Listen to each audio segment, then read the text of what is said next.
Part 4. Sayings and Utterances. Sayings and Utterances. 1. Did Buddha teach that the many was real and the ego unreal, while Orthodox Hinduism regards the one as the real and the many as unreal? The Swami was asked. Yes, answered the Swami. And what Ramakrishna Paramahamsa and I have added to this is that the many and the one are the same reality, perceived by the same mind at different times and in different attitudes. 2. Remember, he said once to a disciple, remember the message of India is always not the soul for nature, but nature for the soul. 3. What the world wants today is 20 men and women who can dare to stand in the street yonder and say that they possess nothing but God. Who will go? Why should one fear? If this is true, what else could matter? If it is not true, what do our lives matter? 4. Oh, how calm would be the work of one who really understood the divinity of man. For such there is nothing to do, save to open men's eyes. All the rest does itself. 5. He, Sri Ramakrishna, was contented simply to live that great life and to leave it to others to find the explanation. 6. Plans, plans, Swami Vivekananda explained in indignation when one of his disciples had offered him some piece of worldly wisdom. That is why Western people can never create a religion. If any of you ever did, it was only a few Catholic saints who had no plans. Religion was never preached by planners. 7. Social life in the West is like a peal of laughter, but underneath it is a wail. It ends in a sob. The fun and frivolity are all on the surface. Really, it is full of tragic intensity. Now here, it is sad and gloomy on the outside, but underneath are carelessness and merriment. We have a theory that the universe is God's manifestation of himself just for fun, that the incarnations came and lived here just for fun. Play. It was all play. Why was Christ crucified? It was mere play. And so of life, just play with the Lord. Say, it is all play. It is all play. Do you do anything? 8. I am persuaded that a leader is not made in one life. He has to be born for it. For the difficulty is not in organization and making plans. The test, the real test of the leader, lies in holding widely different people together along the line of their common sympathies. And this can only be done unconsciously, never by trying. 9. In explanation of Plato's doctrine of ideas, Swamiji said, and so you see, all this is but a feeble manifestation of the great ideas, which alone are real and perfect. Somewhere is an ideal for you, and here is an attempt to manifest it. The attempt falls short still in many ways. Still, go on. You will interpret the ideal someday. 10. Answering the remark of a disciple who felt that it would be better for her to come back to this life again and again and help the causes that were of interest to her instead of striving for personal salvation with a deep longing to get out of life, the Swami retorted quickly, that's because you cannot overcome the idea of progress. But things do not grow better, they remain as they are, and we grow better by changes we make in them. 11. It was in Almora that a certain elderly man with a face full of amiable weakness came and put him a question about karma. What were they to do, he asked, whose karma it was to see the strong oppress the weak? The Swami turned on him in surprised indignation. Why, thrash the strong, of course, he said. You forget your own part in this karma. Yours is always the right to rebel. 12. Ought one to seek an opportunity of death in defense of right? Or ought one to take the lesson of the Gita and learn never to react? The Swami was asked. I am for no reaction, said the Swami, speaking slowly and with a long pause. Then he added, for sannyasins, self-defense for the householder. 13. It is a mistake to hold that with all men pleasure is the motive. Quite as many are born to seek after pain. Let us worship the terror for its own sake. 14. Ramakrishna Paramahamsa was the only man who ever had the courage to say that we must speak to all men in their own language. 15. How I used to hate Kali, he said, referring to his own days of doubts in accepting the Kali ideal, and all her ways. That was the ground of my 6 years' fight. that I would not accept her, but I had to accept her at last. Ramakrishna Paramahamsa dedicated me to her, and now I believe that she guides me in everything I do and does with me what she will. Yet I fought so long. I loved him, you see, and that was what held me. I saw his marvelous purity. I felt his wonderful love. His greatness had not dawned on me then. All that came afterwards when I had given in. At that time, I thought him a brain sick baby, always seeing visions and the rest. I hated it. And then I too had to accept her. No, the thing that made me do it is a secret that will die with me. I had great misfortunes at the time. It was an opportunity. She made a slave of me. Those were the very words, a slave of you. And Ramakrishna Paramahamsa made me over to her. Strange. He lived only 2 years after doing that, and most of the time he was suffering. Not more than 6 months did he keep his own health and brightness. Guru Nanak was like that, looking for the one disciple to whom he would give his power, and he passed over all his own family. His children were as nothing to him, till he came upon the boy to whom he gave it, and then he could die. The future, you say, will call Ramakrishna Paramahamsa an incarnation of Kali? Yes, I think there's no doubt that she worked up the body of Ramakrishna for her own ends. You see, I cannot but believe that there is somewhere a great power that thinks of herself as feminine, and called Kali and Mother. And I believe in Brahman too. But is it not always like that? Is it not the multitude of cells in the body that make up the personality, the many brain centers, not the one that produce consciousness? Unity in complexity, just so. And why should it be different with Brahman? It is Brahman. It is the one. And yet, it is the gods too. 16. The older I grow, the more everything seems to me to lie in manliness. This is my new gospel. 17.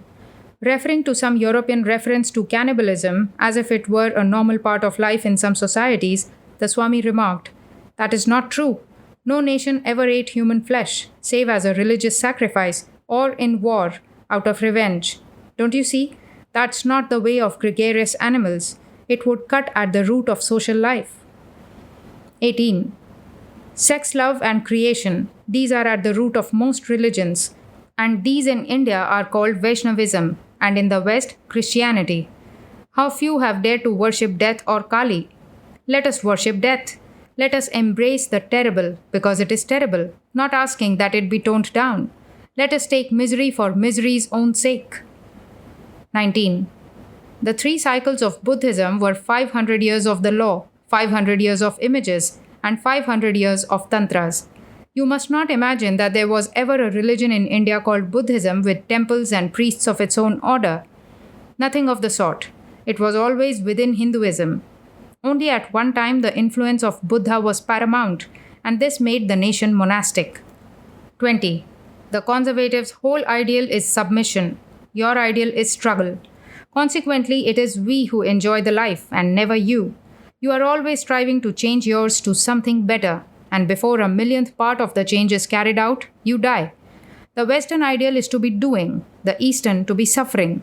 The perfect life would be a wonderful harmony, doing and suffering, but that can never be.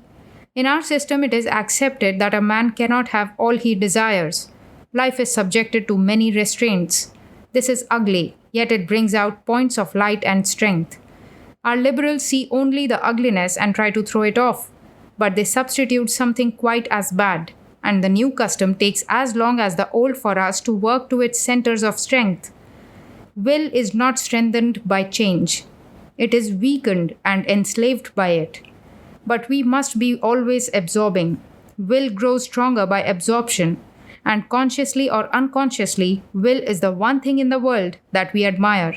Sati is great in the eyes of the whole world because of the will that it manifests.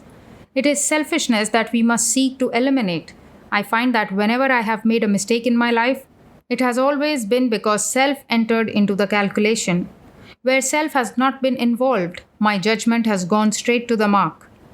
Without self, there would have been no religious system. If man had not wanted anything for himself, do you think he would have had all this praying and worship? Why? He would never have thought of God at all, except perhaps for a little praise now and then, at the sight of a beautiful landscape or something. And that is the only attitude there ought to be. All praise and thanks, if only we were rid of self. You are quite wrong when you think that fighting is a sign of growth. It is not so at all. Absorption is the sign. Hinduism is a very genius of absorption. We have never cared for fighting. Of course, we could strike a blow now and then in defense of our homes. That was right. But we never cared for fighting for its own sake. Everyone had to learn that. So let these races of newcomers whirl on. They'll all be taken into Hinduism in the end. 21. The totality of all souls, not the human alone, is the personal God. The will of the totality nothing can resist. It is what we know as law, and this is what we mean by Shiva and Kali and so on. 22. Worship the terrible, worship death, all else is vain. All struggle is vain. That is the last lesson. Yet, this is not the coward's love of death, not the love of the weak or the suicide. It is the welcome of the strong man who has sounded everything to its depths and knows that there is no alternative. 23. I disagree with all those who are giving their superstitions back to my people. Like the Egyptologists' interest in Egypt, it is easy to feel an interest in India that is purely selfish. One may desire to see again the India of one's books, one's studies, one's dreams. My hope is to see again the strong points of that India reinforced by the strong points of this age, only in a natural way. The new stage of things must be a growth from within. So I preach only the Upanishads. If you look, you will find that I have never quoted anything but the Upanishads. And of the Upanishads, it is only that one idea, strength. The quintessence of the Vedas and Vedanta and all lies in that one word. Buddha's teaching was non-resistance or non-injury. But I think this is a better way of teaching the same thing. For behind that non-injury lay a dreadful weakness. It is weakness that conceives the idea of resistance. I do not think of punishing or escaping from a drop of sea spray. It is nothing to me. Yet, to the mosquito it would be serious. Now I would make all injury like that. Strength and fearlessness. My own ideal is that saint whom they killed in the mutiny and who broke his silence when stabbed to the heart, to say, "And thou also art he." But you may ask, what is the place of Ramakrishna in this scheme? He is the method, that wonderful unconscious method. He did not understand himself. He knew nothing of England or the English, save that they were queer folk from over the sea. But he lived that great life, and I read the meaning. Never a word of condemnation for any. Once I had been attacking one of our sects of diabolists. I had been raving on for 3 hours, and he had listened quietly.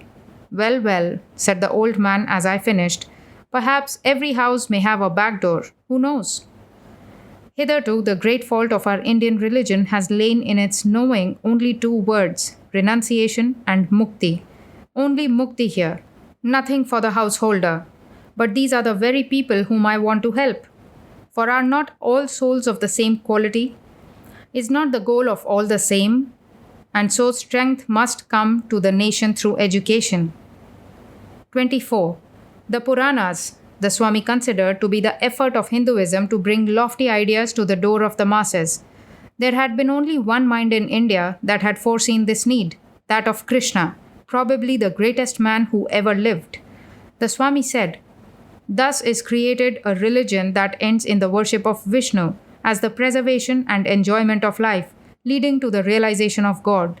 Our last movement, Chaitanyaism, you remember, was for enjoyment. At the same time, Jainism represents the other extreme, the slow destruction of the body by self-torture. Hence, Buddhism, you see, is reformed Jainism, and this is the real meaning of Buddha's leaving the company of the 5 ascetics. In India, in every age, there is a cycle of sects which represents every gradation of physical practice, from the extreme of self-torture to the extreme of excess. And during the same period will always be developed a metaphysical cycle which represents the realization of God as taking place by every gradation of means, from that of using the senses as an instrument to that of the annihilation of the senses. Thus, Hinduism always consists, as it were, of 2 counter spirals, completing each other round a single axis. Yes, Vaishnavism says, It is all right. This tremendous love for father, for mother, for brother, husband, or child. It is all right. If only you will think that Krishna is the child, and when you give him food, that you are feeding Krishna. This was the cry of Chaitanya. Worship God through the senses. As against the Vedantic cry, control the senses, suppress the senses. I see that India is a young and living organism. Europe is young and living. Neither has arrived at such a stage of development that we can safely criticize its institutions. They are two great experiments, neither of which is yet complete. In India, we have social communism with the light of Advaita, that is, spiritual individualism, playing on and around it. In Europe, you are socially individualists, but your thought is dualistic, which is spiritual communism. Thus, the one consists of socialist institutions hedged in by individualist thought, while the other is made up of individualist institutions within the hedge of communistic thought. Now, we must help the Indian experiment as it is. Movements which do not attempt to help things as they are from that point of view no good. In Europe, for instance, I respect marriage as highly as non-marriage. Never forget that a man is made great and perfect as much by his faults as by his virtues. So we must not seek to rob a nation of its character, even if it could be proved that the character was all false. 25. You may always say that the image is God. The error you have to avoid is to think God is the image. 26. The Swami was appealed to on one occasion to condemn the fetishism of the Hottentot. I do not know, he answered, what fetishism is. Then a lurid picture was hastily put before him of the object alternately worshipped, beaten, and thanked. I do that, he exclaimed. Don't you see? He went on, a moment later, in hot resentment of injustice done to the lowly and absent. Don't you see that there is no fetishism? Oh, your hearts are steeled, that you cannot see that the child is right. The child sees person everywhere. Knowledge robs us of the child's vision, but at last, through higher knowledge, we win back to it. He connects a living power with rocks, sticks, trees, and the rest. And is there not a living power behind them? It is symbolism, not fetishism. Can you not see? 27. One day he told the story of Satyabhama's sacrifice and how the word Krishna, written on a piece of paper and thrown into the balance, made Krishna himself, on the other side, kick the beam. Orthodox Hinduism, he began, makes Shruti, the sound, everything. The thing is but a feeble manifestation of the pre-existing and eternal idea. So the name of God is everything. God himself is merely the objectification of that idea in the eternal mind. Your own name is infinitely more perfect than the person you. The name of God is greater than God. Guard your speech. 28. I would not worship even the Greek gods, for they were separate from humanity. Only those should be worshipped who are like ourselves but greater. The difference between the gods and me must be a difference only of degree. 29. A stone falls and crushes a worm. Hence we infer that all stones falling crush worms. Why do we thus immediately reapply a perception? Experience, says one. But it happens, let us suppose, for the first time. Throw a baby into the air and it cries. Experience from past lives? But why apply to the future?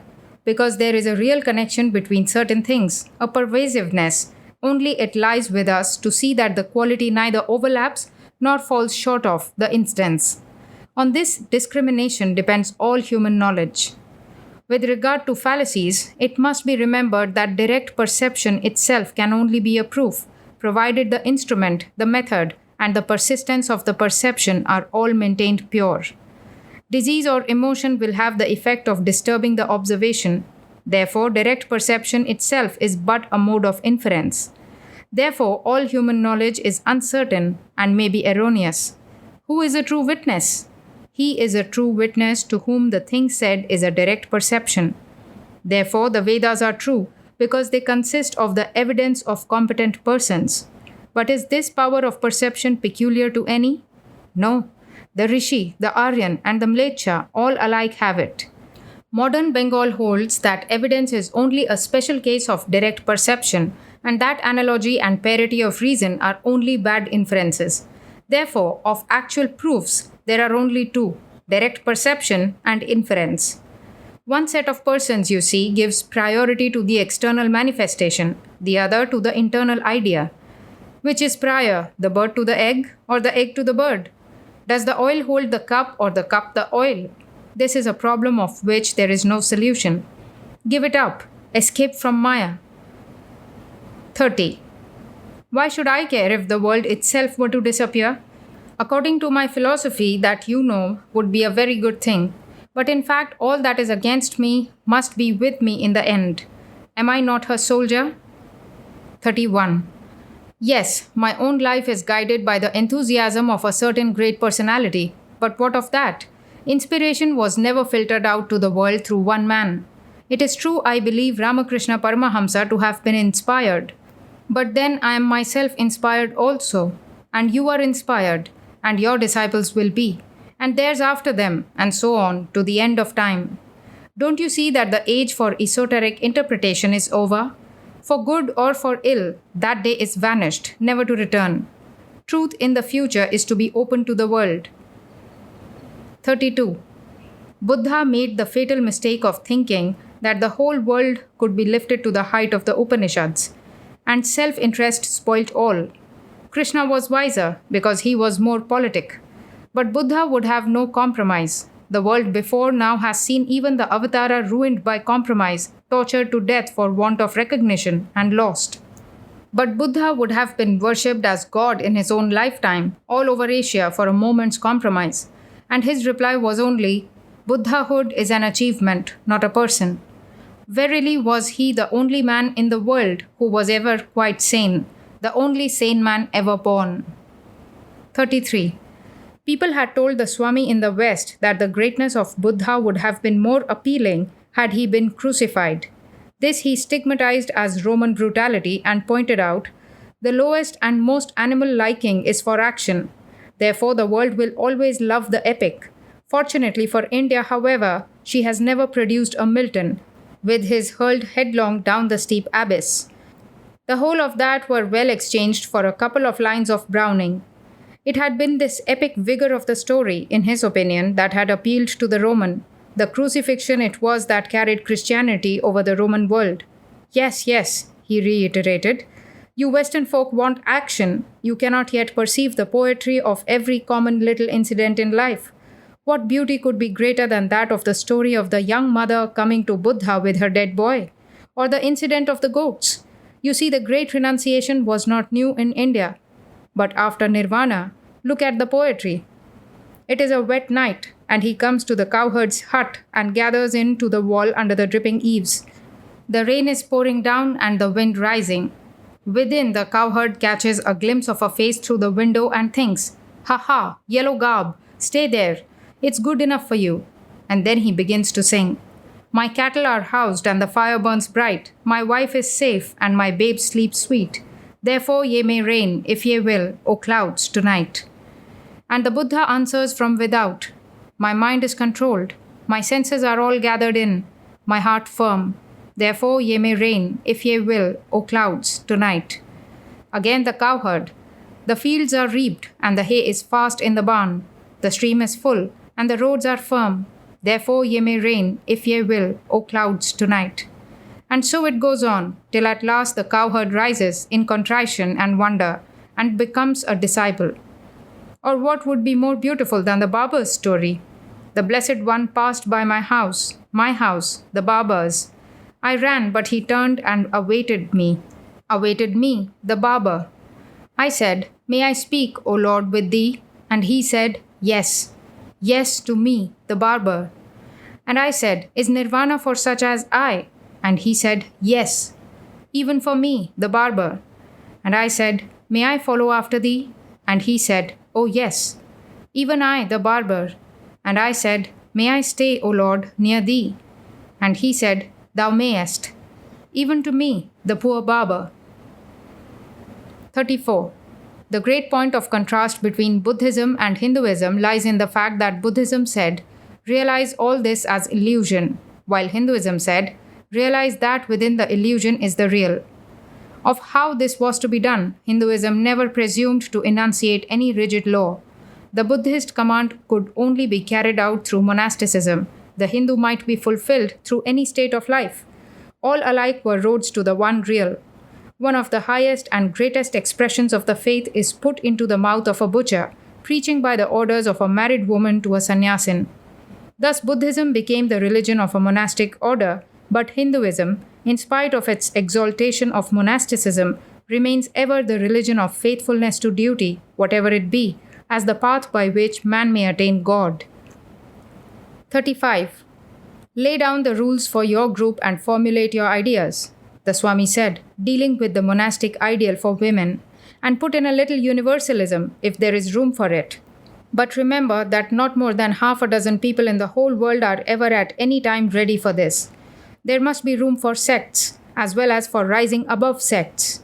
You will have to manufacture your own tools, frame laws, but frame them in such a fashion that when people are ready to do without them, they can burst them asunder. Our originality lies in combining perfect freedom with perfect authority. This can be done even in monasticism. 36. Two different races mix and fuse, and out of them rises one strong, distinct type. This tries to save itself from admixture, and here you see the beginning of caste. Look at the apple. The best specimens have been produced by crossing, but once crossed, we try to preserve the variety intact. 37.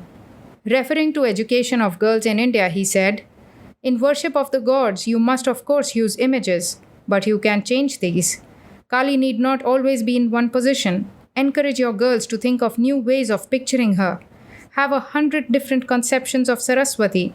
Let them draw and model and paint their own ideas. In the chapel, the pitcher on the lowest step of the altar must be always full of water, and lights in great Tamil butter lamps must be always burning. If in addition the maintenance of perpetual adoration could be organized, nothing could be more in accord with Hindu feeling. But the ceremonies employed must themselves be Vedic. There must be a Vedic altar on which at the hour of worship to light the Vedic fire, and the children must be present to share in the service of oblation. This is a rite which would claim the respect of the whole of India.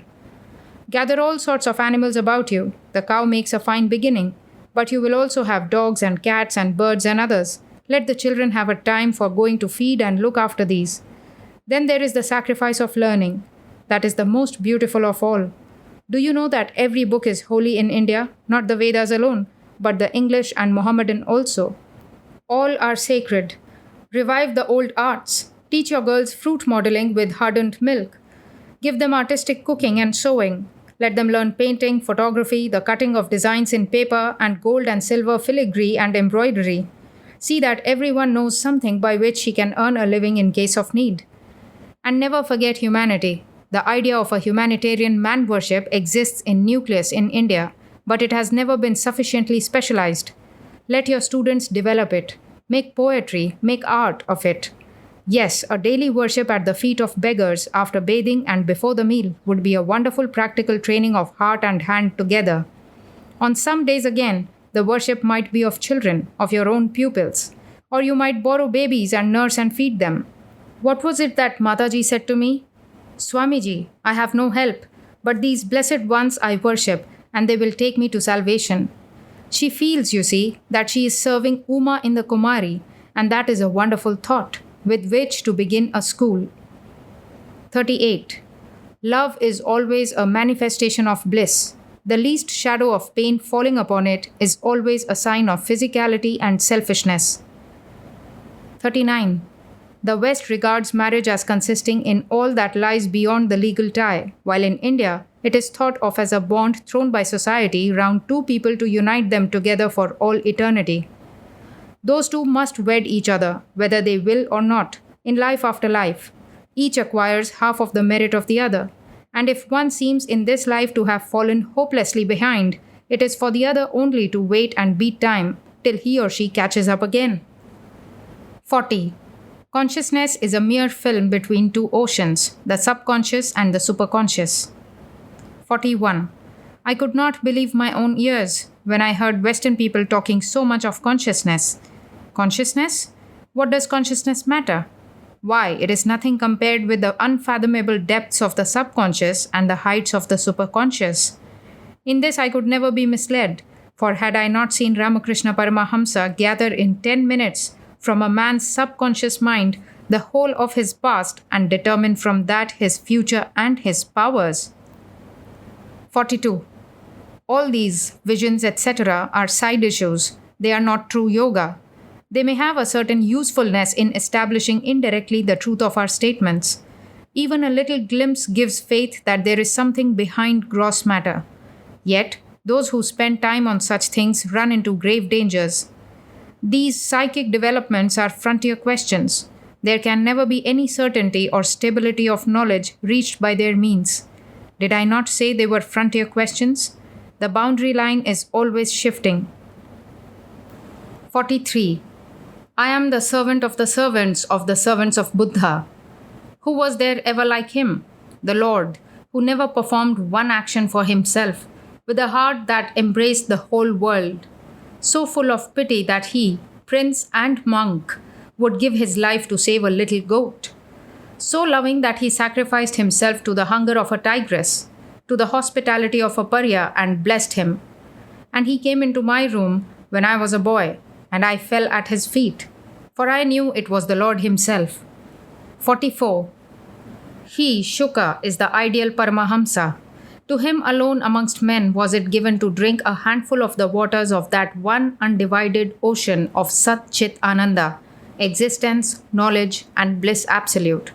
Most saints die, having heard only the thunder of its waves upon the shore. A few gain the vision, and still fewer taste of it. But he drank of the sea of bliss. 45. What is this idea of bhakti without renunciation? It is most pernicious. 46. We worship neither pain nor pleasure. We seek through either to come at that which transcends them both. 47. Shankaracharya had caught the rhythm of the Vedas, the national cadence. Indeed, I always imagined that he had some vision such as mine when he was young, and recovered the ancient music that way. Anyway, his whole life's work is nothing but that, the throbbing of the beauty of the Vedas and the Upanishads. 48. Though the love of a mother is in some ways greater, yet the whole world takes the love of man and woman as the type of the soul's relation to God. No other has such tremendous idealizing power. The beloved actually becomes what he is imagined to be. This love transforms its object. 49. Is it so easy to be Janaka, to sit on a throne absolutely unattached, caring nothing for wealth or fame, for wife or child? One after another in the West has told me that he has reached this. But I could only say, such great men are not born in India. 50. Never forget to say to yourself and to teach to your children as the difference between a firefly and the blazing sun, between the infinite ocean and a little pond, between a mustard seed and the mountain of Meru. Such is the difference between the householder and the sannyasin. Everything is fraught with fear. Renunciation alone is fearless. Blessed be even the fraudulent sadhus and those who have failed to carry out their vows, inasmuch as they also have witnessed to their ideal and so are in some degree the cause of the success of others. Let us never, never forget our ideal. 51. The river is pure that flows, the monk is pure that goes. 52. The sannyasin who thinks of gold to desire it commits suicide. 53. What do I care if Muhammad was a good man or Buddha? Does that alter my goodness or evil? Let us be good for our own sake on our own responsibility. 54. You people in this country are so afraid of losing your individuality. Why you are not individuals yet? When you realize your whole nature, you will attain your true individuality, not before. There is another thing I am constantly hearing in this country, and that is that we should live in harmony with nature. Don't you know that all the progress ever made in the world was made by conquering nature? We are to resist nature at every point if we are to make any progress. 55. In India, they tell me I ought not to teach Advaita Vedanta to the people at large, but I say I can make even a child understand it. You cannot begin too early to teach the highest spiritual truths. 56. The less you read, the better. Read the Gita and other good works on Vedanta. That is all you need. The present system of education is all wrong. The mind is crammed with facts before it knows how to think. Control of the mind should be taught first. If I had my education to get over again and had any voice in the matter, I would learn to master my mind first and then gather facts if I wanted them.